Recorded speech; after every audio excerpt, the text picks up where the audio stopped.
Hello guys, আসসালামু আলাইকুম। আশা করি আপনারা সবাই ভালো আছেন, সুস্থ আছেন, সুন্দর আছেন। আমি আবার আপনাদের মাঝে উপস্থিত হয়েছি একটি গল্প করব। সেটা হলো জীবনে চলার পথে কিছু ভুল আপনাকে আপনার চলার পথে উন্নতি করতে দেবে না। ভাগ্যে না থাকলে ধনী হওয়া যায় না, এটা ভুল ধারণা। কারণ যদি আপনার আয়ের চেয়ে ব্যয় বেশি হয় আর এই ব্যয় করার অভ্যাসটা থাকে, তাহলে জীবনে উন্নতি করতে পারবেন না। কারণ আপনার যে পরিমাণ টাকা আয় করেন ঠিক সেইভাবেই আপনাকে ব্যয় করতে হবে। অভ্যাস থাকে, তাহলে যদি ব্যয় করার অভ্যাসটা থাকে তাহলে এটাকে আপনি কিছুতেই উন্নতি করতে পারবেন না। টাকা জমিয়ে না রেখে কিভাবে বেশি আয় করা যায় সেদিকে আপনাকে লক্ষ্য রাখতে হবে।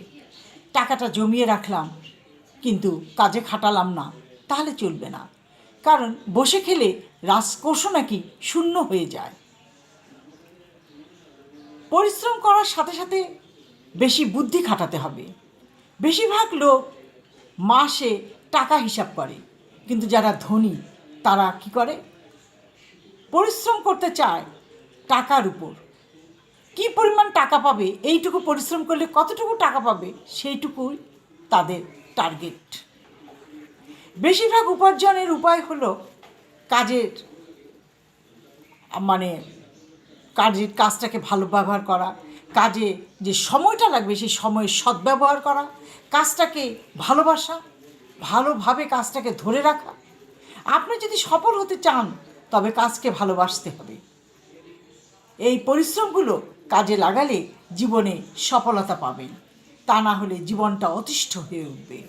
জীবনে চলার পথে সকল বাধা দূর করে চলতে হবে, সামনে এগিয়ে যেতে হবে, তবে যদি জীবনে জয়ী হতে পারেন। জীবনযুদ্ধ এত সোজা না, জীবনে অনেক স্ট্রাগল করতে হয়, যুদ্ধ করতে হয়, তবেই জীবনে উন্নতি করা যায়। বসে থেকে কখনোই জীবনে উন্নতি করা যায় না। আমার এই কথাগুলো যদি ভালো লেগে থাকে বেশি বেশি করে সাবস্ক্রাইব করুন, বেল বাটনটা টিপে দিন, শেয়ার করুন। আজ এই পর্যন্ত। ভালো থাকেন, সুস্থ থাকেন, আল্লাহ হাফেজ।